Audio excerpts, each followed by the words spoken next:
Saudara-saudara yang dikasihi Tuhan, selamat berjumpa kembali di kanal Forum 195 di episode ke-51, yang mana pada kesempatan ini kita akan melihat sebuah fenomena unik yang menjadi viral antara 4 pemikir Kristen yang sekaligus berperan sebagai pendeta, yaitu Pendeta Deki Gadas, Pendeta Buas atau Budi Asali, Pendeta MYM, dan Pendeta Esra Soru melawan seorang anak muda bernama Edis yang berperan sebagai apologet. Pada peristiwa ini, kita tidak perlu melihat apa dan siapa mereka yang sedang berpolemik ini, melainkan kita melihat respon mereka berlima.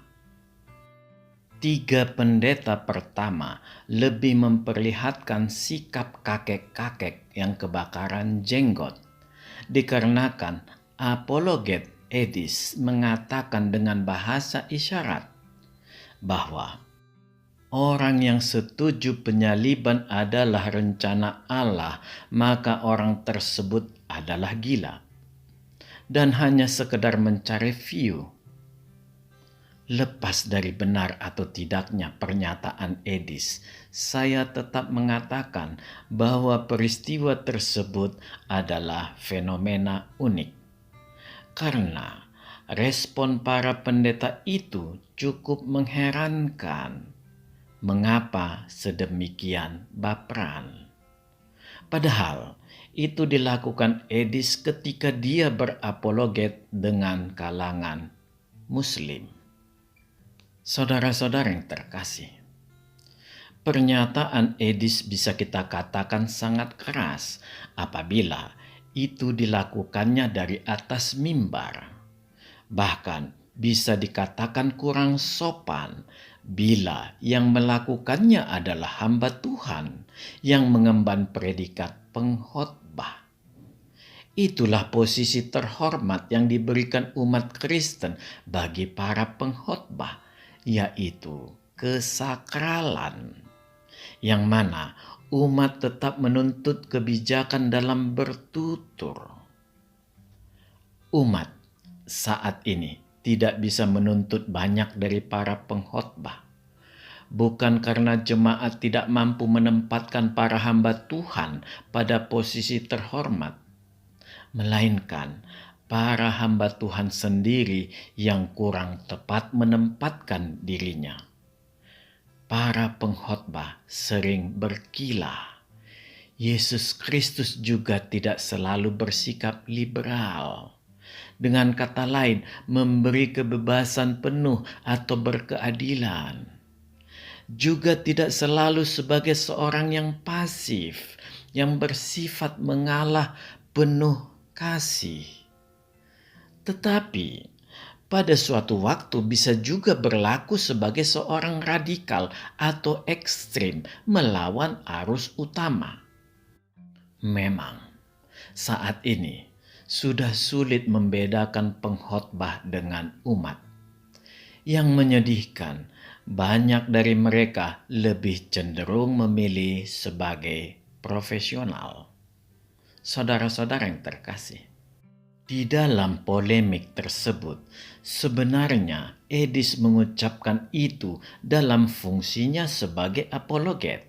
Artinya, Edis tidak sedang melakukan khotbah, tetapi dia sedang melakukan pembelaan imannya yang memanglah hak itu dimilikinya secara personal. Apakah harus keras? Pertanyaan ini lebih tepat diberikan pada respon keempat pendeta itu. Edis pasti banyak belajar dari Christian Prince, karena topik-topik yang dibawakannya memiliki kemiripan. Karena itulah dia menjadi apologet, bukan sebagai pengkhotbah. cara berapologet Edis juga lebih terarah untuk menghadapi umat Islam, dan lebih spesifik lagi bagi para mu'alaf. Bisa dipastikan dia meniru Christian Prince dalam hal berdebat yang memang tidak memperbolehkan membuka celah bagi umat Islam yang banyak dipengaruhi oleh karakter kalangan Arab. Bila terbuka sedikit saja, maka yang terjadi adalah pemelesetan istilah maupun pengajaran Kristen. Harus diakui, mereka diizinkan untuk melakukan kebohongan, dan itu yang membuat sulit posisi para apologet Kristen. Padahal, bila apologet Kristen yang ketahuan berbohong, maka dia akan habis dipersekusi kalangan umat Kristen sendiri. Inilah yang digiring. Seolah inilah yang sebenarnya yang sedang terjadi, yaitu tuduhan Edis melakukan stromen terhadap ajaran Islam. Sayang, mereka-mereka yang sering meminta Edis melihat konteks, ternyata mereka sendiri yang menilai Edis secara sembarangan. Bahkan, yang lebih parah, mereka mencoba memperhadapkan Edis dengan umat Islam. Ini sangat berlebihan. Saudara-saudara yang terkasih, dalam hal polemik mereka ini, Edis mengikuti apa yang tertulis di Alkitab, yang justru mereka katakan Edis membawa tafsir yang keliru. Saya sendiri tidak suka bila Alkitab terlalu ditafsir sana dan sini. Bahkan, umat sering diwanti-wanti agar Alkitab jangan ditafsir secara eusigesi. Yang lebih baik adalah secara eksegesis. Lama-lama, umat akan semakin bodoh dan akan menjadi tergantung pada tafsir para pengkhotbah. Tidak. Bagi saya, biarkan Alkitab mengungkapkan apa yang dikatakannya. Bila kita membawa tafsir seperti apapun, sebenarnya Alkitab memiliki kemampuan untuk mereject atau menolak tafsir dan ajaran sesat. 2000 tahun lebih, Alkitab dihajar ajaran sesat. Dan ajaran sesat itu tidak pernah berhasil menjatuhkan Alkitab. Harus diakui, penolakan pada penyesatan itu adalah karya Alkitab sendiri. Artinya memang sudah ada di dalam sejarah dan di dalam Alkitab. Itu yang digali oleh para bapa gereja mula-mula. Mereka mendalami esensi isi dan sejarah Alkitab. Peranan bapa gereja mula-mula ini memiliki keberlanjutan, dan kita bisa melihat dari terjadinya riak-riak kecil dan besar, dan bahkan sangat besar, sampai terjadinya skisma. Semua akibat penolakan Alkitab sendiri. Alkitab melakukan penolakan melalui peranan para akademik, hamba Tuhan, jemaat, dan umat, dan juga melalui para apologet. Tampaklah semua memiliki peran masing-masing. Semua ini sangat jelas terlihat dari sejarah. Memanglah Tuhan memakai semua orang yang diperkenankannya. Output inilah yang dipakai para pengkhotbah sebagai ujung tombak penguatan iman jemaat, dan para apologet sebagai ujung tombak serangan iman dari luar. Jadi, jangan ada yang merasa dia lebih besar dari yang lain. Yang seharusnya terjadi adalah saling menguatkan.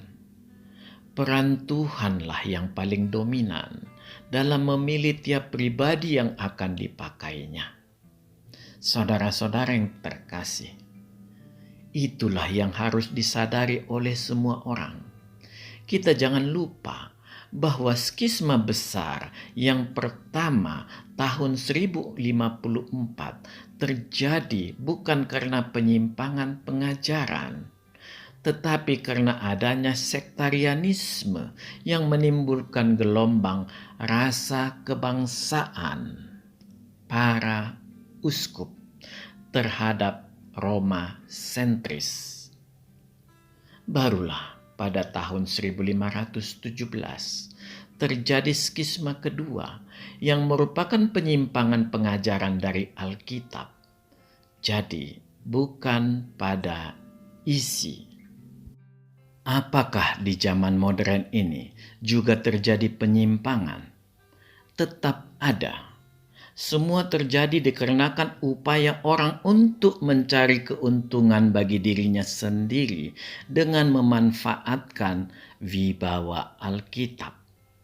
Bahkan sebelum tahun 2000, di kalangan akademisi yang umumnya berlatar belakang sekolah teologi, juga beberapa kali memunculkan pengajaran yang salah. Dan tetap ada kemungkinan hal seperti itu akan terjadi lagi. Dengan perkembangan teknologi komunikasi, Alkitab semakin terang benderang dan manusia menerima ajaran kasih dari Alkitab itu. Dan setiap mata bisa mempersaksikannya melalui Alkitab. Artinya, segala tafsiran akan dipertanggungjawabkan di hadapan umat dan Allah. Dengan demikian, tidak baik terus-menerus menuding orang lain selalu stromen. Kalangan akademisi harus sadar, kekeliruan itu bila dilakukan orang per orang dampaknya tidak besar. Tetapi bila yang melakukannya adalah para akademisi yang merangkap sebagai pengkhotbah, apalagi yang mewakili sebuah denominasi, maka dampaknya lebih berbahaya karena bisa mengusik doktrin secara wibawa. Tetapi sebagaimana yang telah kita ungkapkan, Alkitab tetap memperlihatkan perkeliruan dari semua itu. Inilah bentuk kesaksian Alkitab bahwa dia ditulis dengan penyertaan Roh Kudus, artinya tidak sekedar pengetahuan semata. Saudara-saudara yang terkasih, dari respon keempat pendeta ini, mungkin harus fair juga mengatakan di luar Esra Soro, justru terlihat menarik ucapan Edis ke dalam diri mereka sendiri. Akibatnya, ucapan ketiga orang hamba Tuhan ini justru menjadi lebih offside daripada yang dilakukan Edis. Pendeta Deki begitu sibuk mengatakan Edis tidak tahu apa-apa. Mungkin maksudnya di sini adalah mengenai kekristenan. Sementara pendeta MYM begitu membanggakan masa mudanya yang sudah menjadi apologet semasa Edis masih bermain kelereng. Dan pendeta Budi Asali terlalu sibuk seperti pendeta MYM menantang-nantang Edis. Dari sisi manapun, ketiga orang ini memperlihatkan sikap terlalu jumawa. Dalam hal ini, tidak banyak yang bisa dipetik pembelajaran dari ketiga hamba Tuhan ini. Di sini saya tidak sedang memuja-muji pendeta Esra Soro, tidak sama sekali. Demikian juga halnya bahwa saya juga tidak sedang membela Edis. Oleh karena itu, tidak boleh orang Kristen menciptakan jurang antara ketiga pendeta ini untuk berhadapan dengan Esra Soro. Itu adalah sesuatu yang tidak benar sama sekali.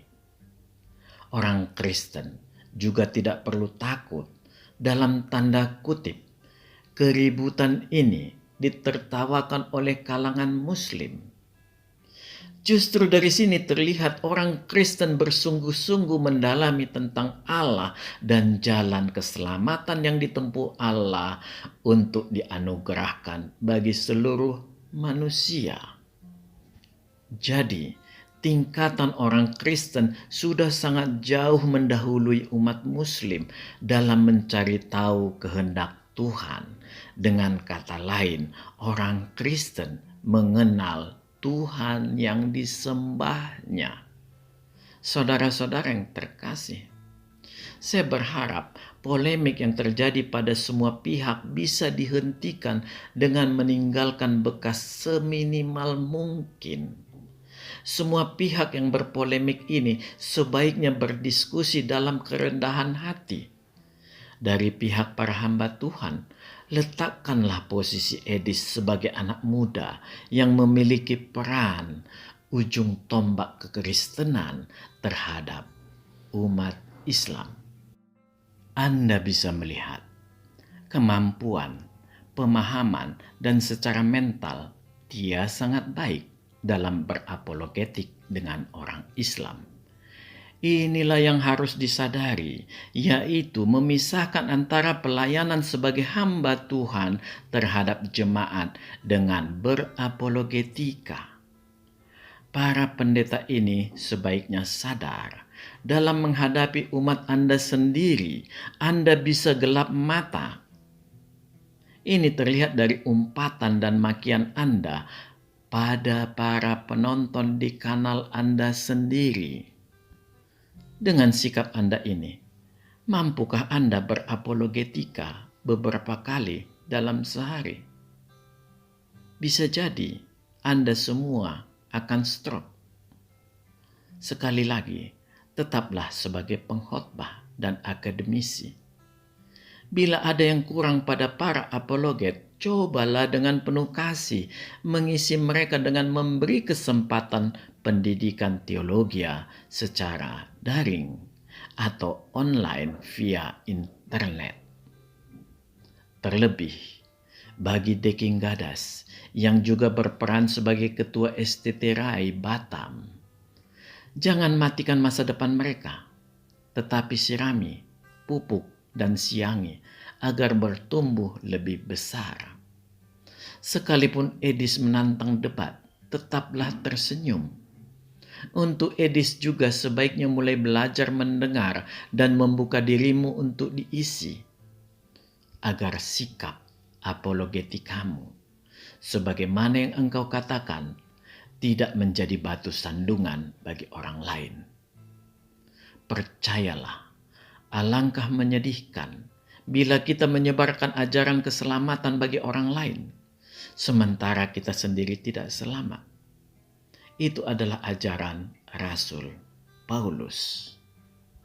Sekali lagi, mengalahkan diri sendiri, itu yang diinginkan Tuhan. Untuk para pendeta ini, tetaplah sebagai pelayan firman Tuhan. Tidak perlu beralih menjadi apologet. Karena itu, dua bidang yang cukup bertolak belakang. Saudara-saudara yang terkasih, pertanyaan kita, sebenarnya di mana titik deadlock mereka berlima ini? Bila kita ikuti ke intinya, maka key pointnya ada 3, yaitu yang pertama, penebusan. Yang kedua, seperti apa terjadinya penebusan itu? Yang sudah kita ketahui melalui Alkitab, yaitu penyaliban. Dan yang ketiga adalah kematian Yesus Kristus itu sendiri. Edis terlihat ingin memisahkan antara penebusan dan penyaliban. Untuk kematian Yesus Kristus sendiri tidak disinggung oleh Edis. Sedangkan kelompok ketiga pendeta itu membuat kesimpulan bahwa peristiwa 1 dan 2 adalah satu kesatuan. Artinya keduanya adalah rencana Allah. Sebenarnya, bila kedua hal ini, yaitu penebusan dan penyaliban menjadi satu paket, maka akan timbul problem. Di samping itu, dari seluruh ayat-ayat yang dipakai keempat pendeta ini, hanya satu yang mendekati, yaitu adanya nubuat tentang apa yang terjadi menjelang kematian Yesus, yaitu di Mazmur 22 tentang kaki dan tangan Tuhan yang terluka. Bila kita hanya berpatokan pada luka ini, lalu mengarahkan kematian Tuhan melalui penyaliban, maka itu tidak tepat. Sebenarnya, banyak sekali kemungkinan peristiwa yang bisa terjadi, yang bisa menyebabkan kaki dan tangan Tuhan terluka sebelum dia mati. Demikian juga nubuat lainnya, seperti jubahnya dibagi melalui undi dan lain-lain. Artinya, belum tentu itu terjadi pada peristiwa penyaliban. Yang dikatakan Alkitab itu terjadi di saat Yesus Kristus akan mati. Entah seperti apapun cara dia mati. Saudara-saudara yang terkasih, peristiwa salib yang dikatakan di Perjanjian Baru harus kita tempatkan bukan sebagai bagian nubuat, melainkan laporan tentang terjadinya sebuah peristiwa salib sebagai jalan kematian bagi Yesus Kristus yang menjadi puncak nubuat dari karya penebusan Allah yang memang sudah ditetapkan Allah sejak di dalam kekekalan. Jadi, puncak penebusan adalah kematian Tuhan, bukan penyaliban. Dengan demikian, seperti apapun jalan kematian Tuhan, maka nubuat yang tertulis menyertainya tetap akan terjadi. Artinya, semua itu memperkuat informasi bahwa benarlah orang yang mati pada peristiwa tersebut adalah Sang Penebus. Sejauh ini, saya tidak menemukan nubuat tentang penyaliban yang cukup kuat sebagai kesatuan paket dengan penebusan. Dari sini, kita seharusnya menjadi paham bahwa cara apapun yang terjadi tidak akan menghilangkan keselamatan kita. Yang utama adalah menerima karya penebusan Yesus Kristus itu. Bila kita menyadari ini, maka kita tidak perlu marah-marah lagi, apalagi menjadi tersinggung. Peristiwa penyaliban baru bisa dipastikan terjadi apabila ada nubuat yang jelas yang mengatakannya. Sekali lagi, Alkitab hanya memastikan nubuat tentang kematian Yesus Kristus adalah jalan untuk penebusan manusia melalui prinsip pengorbanan. Di kelompok ketiga pendeta ini juga tidak melihat dari aspek kematian Yesus Kristus. Sementara kelompok ketiga, yaitu pendeta Ezra Soru, terlihat seolah memiliki opsi yang sendiri, yang berbeda dengan ketiga pendeta lainnya, yaitu iblis dan Allah merencanakan penyaliban Yesus Kristus. Tentunya di sini pendeta Ezra tidak sedang mengatakan bahwa iblis dan Allah sedang berkolusi untuk mensukseskan karya salib. Tidak. Di sini ada 3 kelompok. Edis pada satu sisi, ketiga orang pendeta pada kelompok kedua, dan pendeta Ezra menjadi kelompok sendiri yang ketiga. Pendeta Ezra Soru juga tidak melihat dari aspek kematian Yesus Kristus. Jadi, ketiga kelompok ini memiliki kesamaan, yaitu ketiganya tidak melihat satu aspek lagi yang sangat penting dan justru berperan sebagai kunci problem, yaitu peristiwa kematian Yesus Kristus itu sendiri.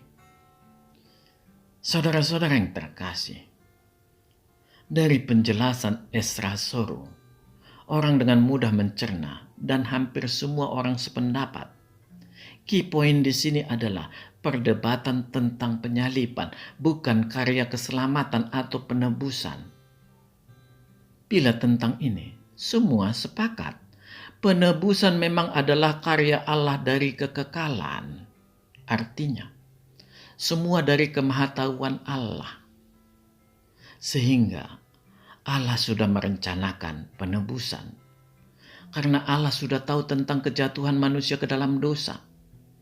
Sayang, Ezra dan Edis gagal untuk menggali lebih dalam lagi. Sehingga terjadilah polemik. Ini diakibatkan semua yang berpolemik hanya melihat dari penebusan dan penyaliban. Mari kita melihat inti polemik mereka. Apakah penebusan, apakah penyaliban, atau apakah keduanya direncanakan Tuhan? Apakah ada interaksi atau peran iblis atau yang mewakili iblis di sana? Alkitab, khususnya Perjanjian Baru, mencatat tentang penyaliban karena memang itu yang terjadi. Bila Yesus Kristus mati ditabrak mobil atau digantung di tiang jemuran, maka itu juga yang akan dicatat Alkitab. Nubuat yang paling dekat adalah petunjuk di Mazmur 22 ayat 17.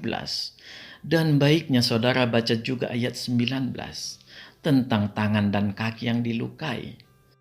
Sekalipun demikian, akan terlihat nubuat ini tidak terlalu kuat bila diarahkan ke penyaliban. Yang jelas ada satu waktu dari banyak pilihan cara iblis untuk membunuh Yesus yang akan dipakai Allah untuk menjalankan rencana Allah. Tentunya, cara itu adalah cara yang dikenal pada saat itu dan selaras dengan penerapan nubuat lainnya. Saudara-saudara yang terkasih, Budi Asali sendiri melakukan blunder dengan mengatakan iblis adalah ciptaan. Bagaimana mungkin iblis mampu merencanakan penyaliban karena penyaliban berawal dari kekekalan yang tidak dimiliki iblis. Sebuah pernyataan yang harus diredefinisikannya kembali. Bila yang dimaksudnya adalah penebusan, iya, tidak akan ada yang bisa menolak. Mengapa kita mengatakan ini? Bila Allah merencanakan sesuatu secara demikian detail, maka tidak akan ada lagi free will. Artinya, Allah sudah membuat takdir pada seluruh ciptaannya. Kita juga tidak bisa membawa istilah kematian terkutuk terjadinya di kayu salib. Itu juga tidak akan kuat. Memang di masa itu, kematian yang paling terkutuk adalah dirajam dan disalibkan. Jadi, lebih baik membawa kata terkutuk bukan pada peristiwa salib, melainkan kepada luluh lantaknya tubuh Yesus Kristus menerima kutuk dosa. Ada satu hal yang harus kita pahami di sini. Dari aspek kematian Tuhan Yesus Kristus, yaitu sebenarnya lah Yesus Kristus tidak bisa mati. Dengan menggali ini, kita menjadi paham dan bisa memisahkan antara penebusan dengan penyaliban, sehingga kita tidak terjebak membuatnya menjadi satu paket. Saya harus tegas mengatakan, rancangan Allah itu bukan penyaliban, melainkan penebusan. Cara kematian Tuhan secara realita terjadi melalui penyaliban, dan itulah yang ditulis di Alkitab. Jadi kita tidak boleh mencampur adukannya. Penebusan sesuatu yang sudah pasti. Kematian Yesus Kristus juga sesuatu yang pasti, karena prinsip pengorbanan adalah cara yang juga dikenal di masa itu. Sedangkan caranya melalui penyaliban baru terbuka setelah peristiwa itu terjadi dan ditulis di Perjanjian Baru. Disusul dengan kebangkitan dan kenaikannya ke sorga. Sekali lagi kita ulangi, rencana Allah adalah penebusan melalui pengorbanan atau kematian Yesus Kristus sudah ada dari kekekalan.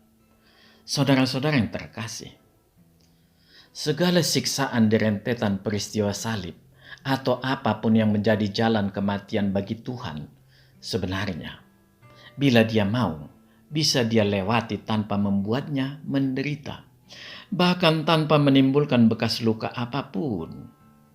Harus saudara catat sebuah pelajaran penting bagi kita, bahwa Yesus Kristus mati bukan sebagai korban. Karena bila Dia mati sebagai korban yang merupakan akibat sebuah peristiwa, maka Dia tidak akan bisa memberi keselamatan kekal pada manusia. Jadi, itulah sasaran atau target Tuhan, bukan pada cara kematiannya. Sekalipun demikian, Tuhan tetap akan menempuh cara yang dikenal manusia.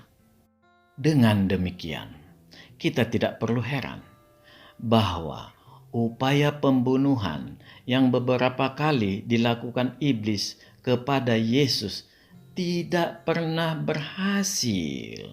Karena Alkitab bersaksi, waktu bagi Yesus Kristus belum tiba. Artinya harus sampai pada suatu waktu yang merupakan pilihan cara yang direncanakan iblis melalui Yudas Iskariot itu, yaitu penyaliban, yang juga diketahui Allah. Inilah waktu yang tepat bagi Yesus Kristus untuk mengorbankan dirinya.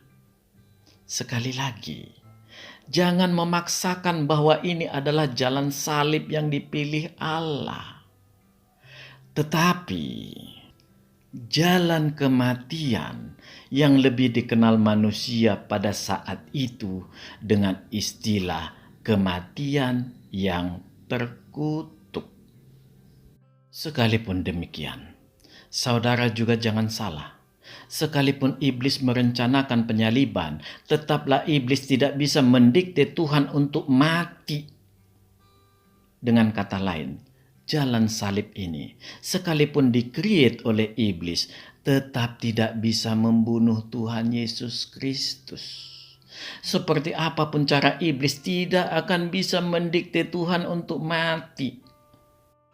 Karena memanglah Dia tidak bisa mati. Karena tidak ditemukan dosa di dalam dirinya.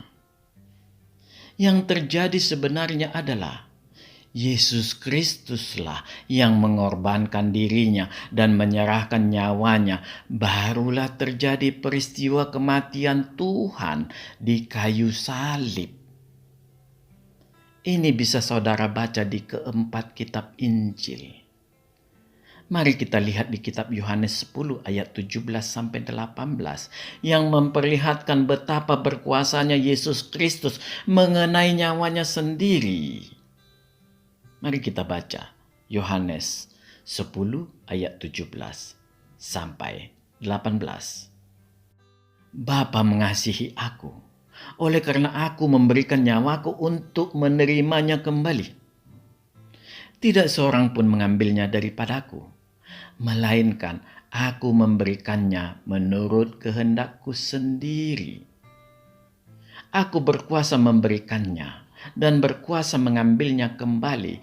Inilah tugas yang kuterima dari Bapa-Ku. Demikianlah firman Tuhan. Saudara-saudara yang terkasih, bila saudara menonton film The Passion of Jesus Christ yang disutradarai Mel Gibson, saudara akan menangis dan merasa ngeri melihat luka di sekujur tubuh dan penderitaan yang amat sangat dari Yesus Kristus. Tetapi, bila saudara membaca dari Alkitab, mungkin saudara akan merasa bahwa itu sebenarnya luka itu masih terlalu sedikit. Kita harus ingat bahwa yang ditimpakan ke tubuh Yesus Kristus itu adalah dosa seluruh manusia dari Adam sampai hari akhir. Jadi bukan hanya dosa dari Adam sampai ke manusia 2000 tahun lalu. Karena Tuhan bekerja menyeluruh dan tuntas. Bisa kita bayangkan bahwa memanglah tubuh Yesus Kristus itu habis luluh lantak. Itulah kesaksian Alkitab. Ke tubuh Yesus Kristus telah ditimpakan seluruh dosa manusia, bukan pada kayu salib. Kayu salib hanyalah jalan untuk menggenapi janji Allah itu. Allah hanya menggunakan celah yang terbentuk akibat pilihan hidup seluruh ciptaannya, dan Dia menyelipkan rencananya di sana. Terjadilah perubahan, kutuk menjadi berkat. Jadi, luka dan penderitaan Kristus itu mewakili dosa seluruh umat manusia. Banyak ahli kedokteran dan forensik melakukan penelitian bahwa sebenarnya dengan tingkat luka yang seperti itu sudah dari awal-awal harusnya Yesus Kristus mati. Kerusakan saraf, kehabisan darah, dehidrasi, darah memenuhi paru-paru, itulah penyebabnya secara medis. Tetapi tetaplah Yesus tidak bisa mati. Dia bisa mati bila Dia menyerahkan sendiri nyawanya kepada Bapaknya, dan Dia berkuasa juga untuk mengambilnya kembali dari Bapaknya. Saudara-saudara yang terkasih, sebenarnya sebagaimana yang telah saya katakan, Yesus Kristus tidak akan mati secara konyol seperti apapun ngerinya peristiwa salib terjadi. Bahkan Dia bisa dengan segera memulihkan dirinya tanpa cacat sama sekali. Tetapi itu tidak akan pernah dilakukannya. Bahkan Yesus membentak Petrus dengan mengatakan itu adalah keinginan iblis. Sebagaimana kesaksian Alkitab di Matius 16 ayat 23. Ayat ini tidak untuk mengatakan bahwa iblis menolak penyaliban, bukan sama sekali. Tetapi iblis mempengaruhi Petrus agar Yesus menolak cawan pahit atau cawan penebusan dosa itu untuk ditanggung Yesus Kristus. Yesus tetaplah Yesus yang sangat patuh dan setia kepada Bapaknya. Itulah yang membuat Bapaknya sangat mengasihinya dan memberikan kepadanya nama di atas segala nama. Yesus Kristus tidak takut pada penderitaan, bahkan pada kematian. Karena kedua hal itu tidak berpengaruh padanya. Hanya satu yang membuat Yesus Kristus takut.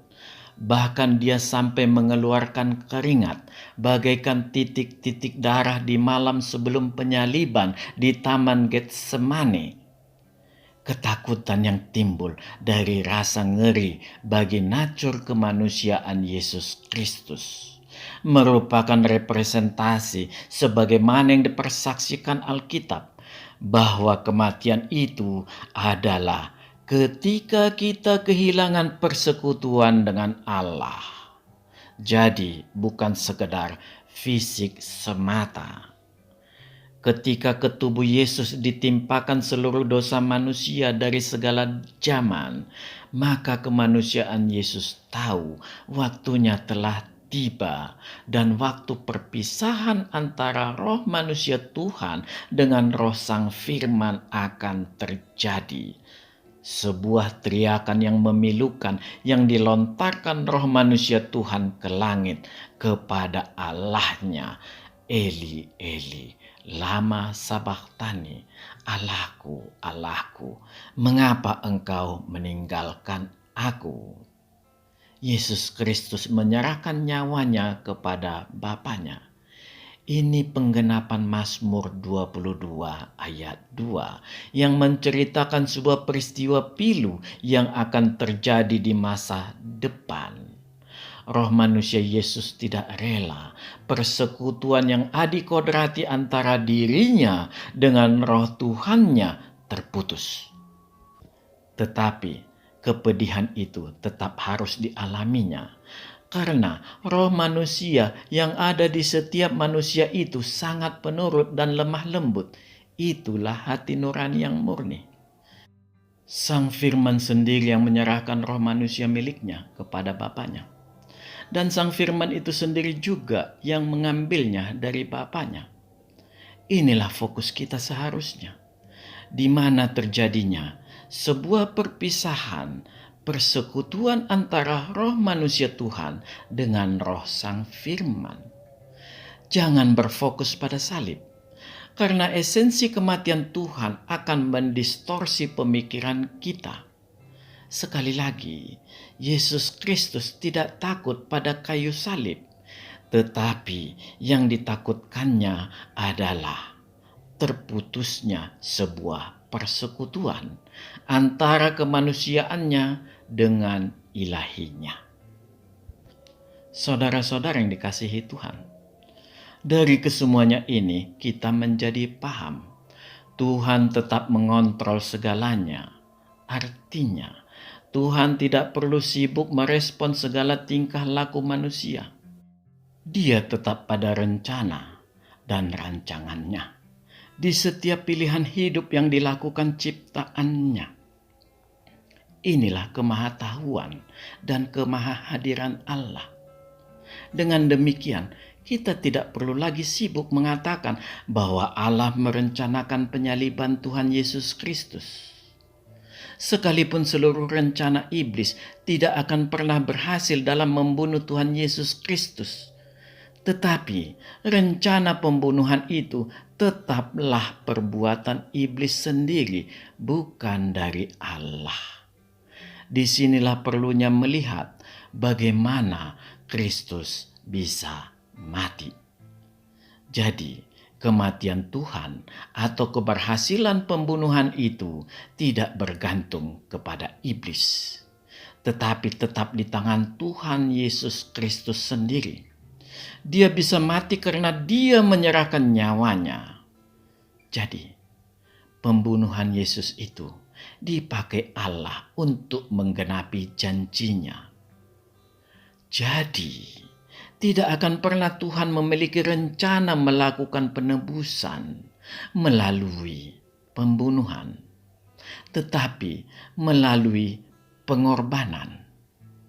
Itulah karya salib yang sesungguhnya, menyalibkan kesombongan kita. Amin.